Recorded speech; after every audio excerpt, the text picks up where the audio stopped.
lot of younger listeners who are big fans of Andrew Tate, who really enjoy Andrew Tate. Now, the big news over the course of the last couple of weeks is that Andrew Tate, for those who don't know, Andrew Tate is a online, very online guy who was a lightweight kickboxing champion, I believe, and he's become big in the so-called manosphere. He was banned from YouTube, I believe. He was banned from Twitter.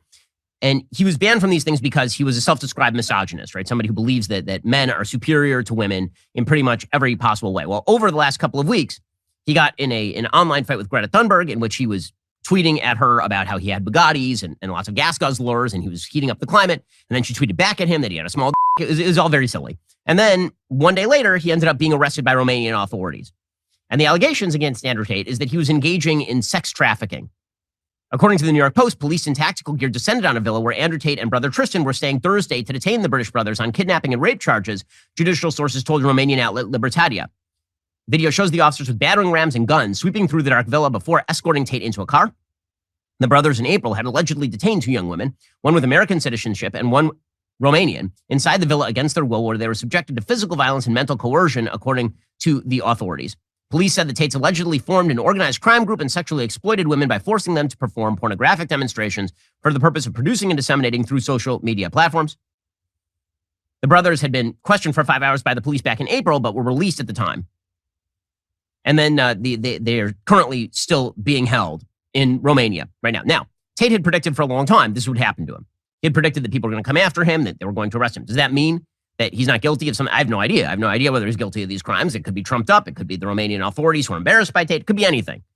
I don't place a lot of stake in the law-abiding nature of the Romanian authorities. I literally know nothing about how the law... I mean, Andrew Tate literally said he moved to Romania in order to avoid law enforcement. So I don't know whether that's true or whether that's not. I assume all of that will come out in the wash. The thing I want to focus on is the popularity of Andrew Tate for a moment. And it's fascinating because, again, I have a lot of young listeners who are interested in the stuff that Andrew Tate says. The reason they're interested in the stuff that Andrew Tate says is because he's transgressive. He's transgressive in that he says things that no one else will say. Some of the stuff that he says is, frankly, terrible. And some of the stuff that he says is not terrible. Some of the stuff that he says is actually a version of truth. I mean, when he says that promiscuity is generally a bad thing, he says it only among women. Or he says when he says promiscuity for women is a bad thing. That used to be a relatively uncontroversial thought. But it's been considered bad to say that now. It's wrong. It's banned. Now, we live in a moment because we are so censorious online and sort of in the political world. We're so censorious. The Overton window has shrunk so much that there are two concepts that have been crimped. One is truth, as in like Pope Benedict XVI truth. Right? Things, eternal things of value that you're not supposed to say anymore. A man is not a woman. Men should marry women. They should have kids. Right? These are things that are now considered very controversial in the elite circles of the West. You're not supposed to say any of those things. So truth, like capital T, long-standing truths, these things have been denied. And then there's also been stuff that's been denied that's just kind of garbage, like stuff that's not nasty to say or yucky. And so what's been crimped is courage, right? People are afraid to say the truth, and they're also afraid to say their opinion because they lack courage, because the social sanctions are so strong. And so because the social sanctions are so strong, and because they go beyond just crimping the truth, they go to crimping pretty much everybody's feeling that they can even say anything, their opinion, jokes. Because of all of that, courage is now held in higher value than truth itself. Being willing to transgress lines is considered a highest value because in a time where courage is under attack, courage is a very, very high value. Courage is always the first value. I mean, C.S. Lewis says, courage is the first value, Christian. Courage is the first value in order to speak the truth. But courage is instrumental. Courage is useful so that you can speak the truth. What's happened in our society because we have decided to shut down so many modes of speech, because we've decided to ban people from social media and unperson them and destroy their lives and their livelihoods. Because we've done all of that, people who speak loudly are considered the best and the bravest. And it's particularly appealing to young people. And so when you draw a lot of fire, the way that Andrew Tate does, a lot of people see that as more courageous than if you say something that is, say, a little bit better calibrated and more in consonance with eternal truth. Whoever draws most fire, in other words, is the person who's considered the most courageous. And this sort of pithy saying that is mostly true, but kind of not, right? That you must be over the target if you're drawing flack. A large percentage of the time, that's true. But sometimes the person who's drawing the most flack is what they're saying is actually kind of bad, right?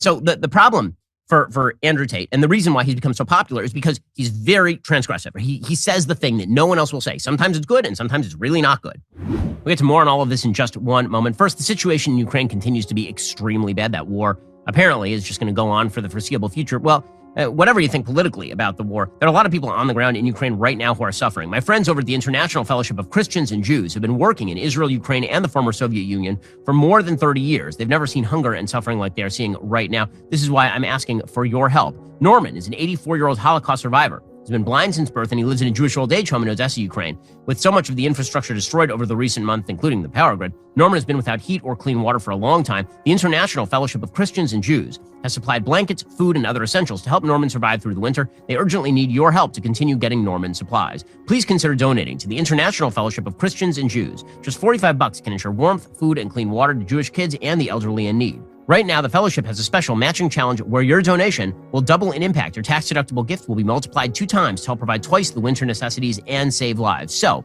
head online right now to benforthefellowship.org or text Shapiro to 41444. That's benforthefellowship.org. Text Shapiro to 41444. Again, you need to help people who are suffering. One great way to help people who are suffering this brand new year, head on over to benforthefellowship.org or text Shapiro to 41444 and give generously. And so we're going to look at some of the things Andrew Tate says because, again, he's a very popular figure, particularly with young men. And when people ask me about Tate, one of the things that I've said this to some teenage boys who are friends of the family. They asked me about him like, I don't know, a week ago. What I said is some of the diagnoses that Andrew Tate has of secular society are correct. His prescriptions are largely incorrect.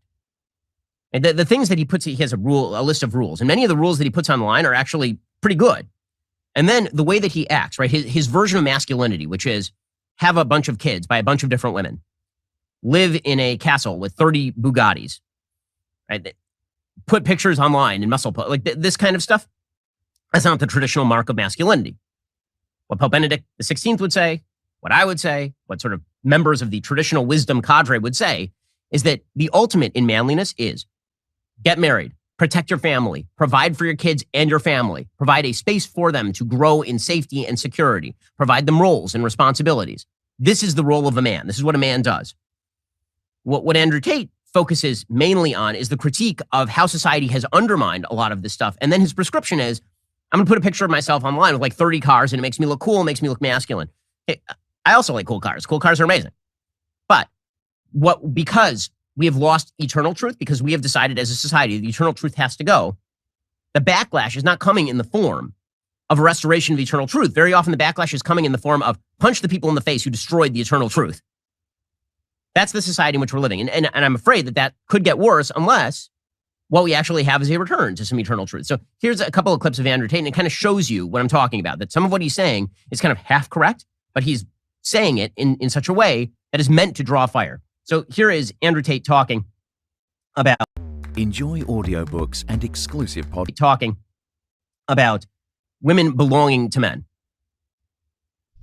I don't know, because I think the women belong to the man. I think the woman's given over. That's inherently where you get called sexist. No, it's not. Well, you can call me sexist if you want, but if you look at marriage, it's the bride's father who gives her away. It's not the groom's father. In old tradition, the woman is always given over to the man. Read the Bible, read the Quran, you can go to You're walking down the aisle, no chance. There's like African cultures where they don't do that. I'm sure there are some obscure tribes somewhere. I mean, I can't say I'm not a professional. But you get it. You seem like a very smart guy. Understand you why seem like a would smart say guy. that. You're saying a woman is the property of a man if they're dating. I'm not saying they're a property. I'm saying they're given to the man and they belong to the man. It doesn't mean they're a pure property without emotion. Okay, so notice the contrast here. So Portnoy is so afraid of saying that a woman and a man belong together, and that a woman, when she gets married, now belongs to the man sexually in the same way that the man ought to belong to the woman sexually. This is literally Genesis 2:24. Right? For this reason, a man will leave his father and his mother and be united to his wife, and they will become one flesh. And Genesis 2:24. So that would be the eternal truth. That is the truth according to every mainstream religion. That would be the thing that you would say. And the reason for that, from an evolutionary biology perspective, is because when a woman joins with a man and they create a baby, the woman is sure of her parentage, but the man is not sure of his parentage. And so we as a society tend to prefer monogamy, right? This is the evolutionary biological reason why humanity embraced monogamy, is because it is the best distribution of sexual resources. It's from an evolutionary biological perspective. It's not a moral perspective. That's just evolutionary biology. Brett Weinstein, Heather Heyer talk about it. Right? Heather Heying talk about it. Right? All of this is very well established. When it comes to the morality is that a woman should not be promiscuous and a man should also not be promiscuous.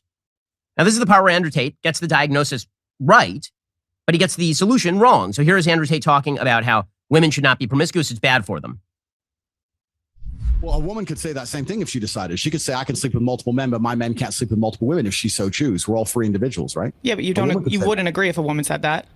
I don't think I would personally find that revolting, correct? But there are women who find what I say revolting. So you're not telling other people what to think. You're just saying how you think. Yeah, I mean, if I think that I think if a man is not sexually exclusive, it's not the same as if a woman is, because with a woman you have the paternity issue. With a man, you don't have a paternity issue. Look, read the Bible. Every single man had multiple wives. Not a single woman had multiple husbands. It's against the will of God. It's disgusting in the eyes of God himself.